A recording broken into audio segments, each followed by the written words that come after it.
Hola, nosotros somos estudiantes de Psicología de la Universidad de Investigación y Desarrollo UDI. Conformamos el grupo número 2, Ana Sabeli Coronel, Kevin Rondón, Lady Xiomara Patiño y Julia Andrea Pontón. A continuación, expondremos la actividad grupal, que es la fase número 3 del curso académico Estadísticas y Probabilidades. Hola, mi nombre es Lady Xiomara Patiño. En esta diapositiva les voy a presentar la distribución binomial aplicada a un contexto clínico. Este modelo estadístico nos permite calcular la probabilidad de obtener un número determinado de resultados exitosos en una cantidad fija de intentos. En nuestro caso, cada ensayo representa la aplicación de un tratamiento psicológico a un paciente. El éxito se define como una reducción del 30% o más de los síntomas medidos mediante la escala Jitbox, utilizada en casos de trastorno obsesivo compulsivo. Para que podamos aplicar este modelo deben cumplirse algunas condiciones. La probabilidad de éxito debe permanecer constante, los ensayos deben de ser independientes y solo debe de haber dos posibles resultados, ya sea éxito o fracaso. Este tipo de análisis es importante en psicología clínica porque nos permite estimar la eficacia de un tratamiento antes de implementarlo masivamente y nos ayuda a generar expectativas realistas sobre un posible rendimiento.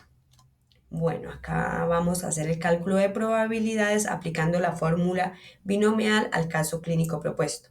El planteamiento es el siguiente. Contamos con 8 pacientes que reciben la intervención y queremos saber cuál es la probabilidad de que exactamente 5 de ellos respondan de manera favorable. La probabilidad de éxito que utilizamos es del 60% basado en estudios previos. Con esta información definimos nuestras variables, como lo muestra nuestra fórmula. Vemos que n es igual a 8 pacientes, p igual a 0.60, x igual a 5 éxitos esperados y q igual a 0.40 como probabilidades de fracaso. Al aplicar la fórmula obtenemos un resultado final del 27.87%. Esto significa que existe aproximadamente un 28% de probabilidad de que exactamente 5 de los 8 pacientes mejoren con el tratamiento. Claramente nos damos cuenta que es una probabilidad muy baja. Este resultado nos permite hacer una interpretación práctica. Aunque el tratamiento tiene buena eficacia, la respuesta no será uniforme en todos los casos. Por lo tanto, debemos considerar variabilidad individual, seguimiento terapéutico y ajuste clínico. Buenas noches, mi nombre es Ana Sabeli Coronel Mancipe, soy integrante del grupo número 2 y el tema que me correspondió es distribución de Poisson.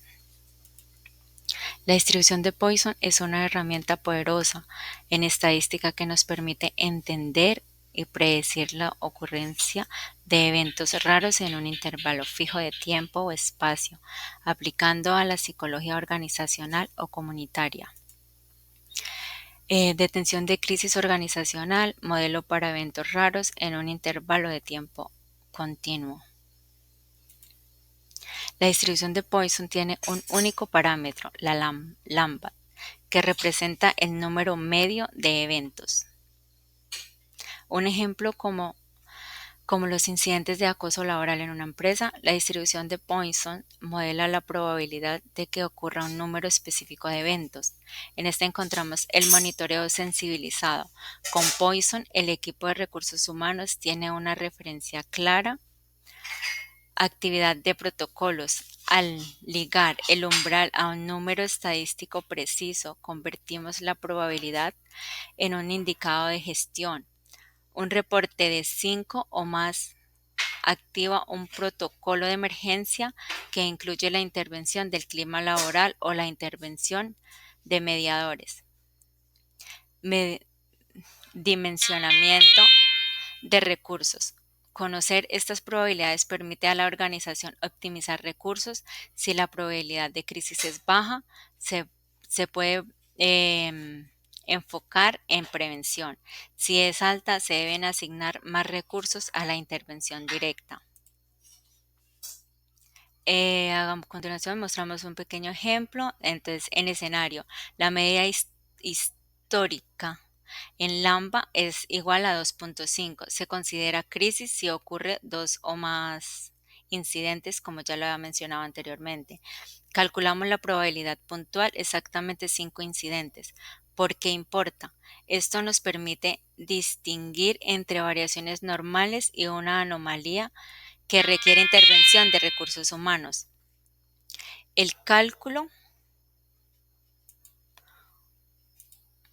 de Poisson sería como muestra acá la fórmula con su sustituyente. En conclusión, el análisis de la distribución de Poisson no es un ejercicio estadístico, es un mapa de riesgo que transforma nuestros datos históricos en una herramienta de gestión. Hola, mi nombre es Kevin Rondón y en esta manera vamos a explicarles de una manera sencilla qué es la distribución hipergeométrica, cuándo se usa y cómo explicarla en un caso real, como en la psicología organizacional. La distribución hipergeométrica nos permite calcular la probabilidad de obtener cierto número de elementos con una característica específica cuando seleccionamos una muestra sin reemplazo. Se aplica cuando en poblaciones finitas, elementos con las características, tamaño de la muestra sin reemplazo y cantidad de elementos con la característica que queremos obtener. Para esto, bueno, tenemos un caso práctico, una empresa con 50 empleados, de ellos 12 han sido capacitados. Seleccionamos una muestra de empleados sin reemplazo y queremos saber la probabilidad de que exactamente 2 estén capacitados. Acá tenemos que hay una población del 33.94% de que al elegir 8 empleados al azar, exactamente 2 ya tengan la capacitación. La distribución hipergeométrica es útil para análisis donde se trabajan con poblaciones finitas y muestras sin reemplazo. Buenas, mi nombre es Andrea Pontón. Por consiguiente, voy a explicar un poco sobre el teorema de Bayes en psicometría. Los test psicométricos no ofrecen certezas absolutas, sino indicios de cómo convertimos un resultado de prueba en una probabilidad real de que el paciente tenga el trastorno. Aquí aplicamos el teorema de Bayes, que es la probabilidad de que ocurra un evento A, dado que ya sabemos que ocurrió un evento B matemáticamente. Para el ejemplo que damos en este teorema, este es un caso práctico del diagnóstico de fobia social. Tenemos el teorema de Bayes, nos formaliza cómo combinar la información previa con la nueva evidencia. Ahí vamos a ver el resultado de nuestro test para obtener una probabilidad posteriori relevante en la decisión clínica. Y acá vemos los datos donde la prevalencia PA es el 8%, la sensibilidad de PB consecuente a A es el 85%, donde nos da la especificidad del 90% y los falsos positivos del 10%.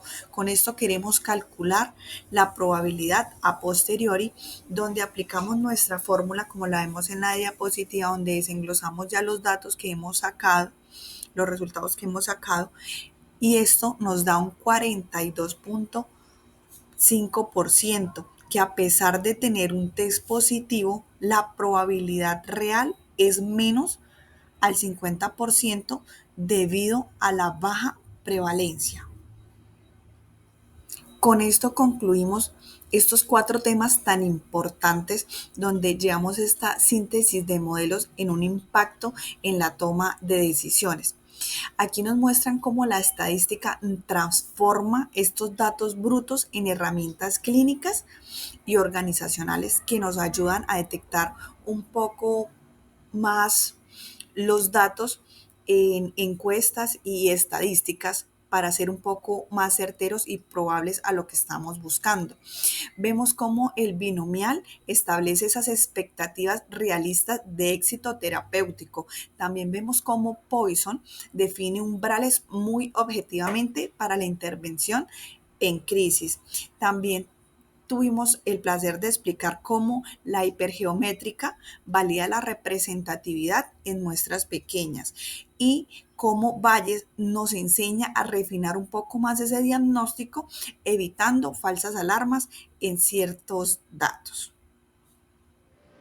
Con eso concluimos nuestra explicación grupal. Muchas gracias por su atención. Ya hemos terminado. Muchas gracias.